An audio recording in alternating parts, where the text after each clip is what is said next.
আলহামদুলিল্লাহ, আজকে আমাদের এই কক্সবাজার থানায় আমাদের মামলাটা নিয়েছে। আমরা অনেক খুশি, বাট আমাদের ফোনটা যদি অতি দ্রুত বের করে দেয় আমরা অনেক খুশি হব। কারণ এটা নিয়ে আমরা অনেক হেনস্থার শিকার হয়েছি, হয়রানি হয়েছি, খেয়ে না খেয়ে, আর ছোটো ছোটো বাচ্চাদেরকে নিয়ে। খাওয়া নাই, দাওয়া নাই, ঘুম নাই। তো সকলেই আপনারা সাপোর্ট করছেন বিধায় আর একটা ফল পাওয়া গেল, একটু মানে মামলাটা হয়ে গেল।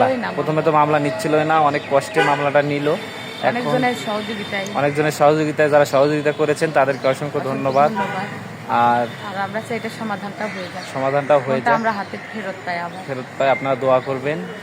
আর আপডেট পেতে আপনারা অবশ্যই ফলো দিবেন। অন্যান্য আইডি থেকে যারা বাজে কমেন্ট করতেছে সেগুলো পরিহার করবেন, তাদেরকে আপনারা ভয় দেখাবেন যাতে বাজে মন্তব্য আর না করে আমাদেরকে নিয়ে। আর আমরা ফ্যামিলি সহই আসছি এখানে। অনেকে বাজে বলতেছে যে একাই আসছে আশামণি, আইফোনের জন্য আসছে, এগুলো খুব বাজে কথা।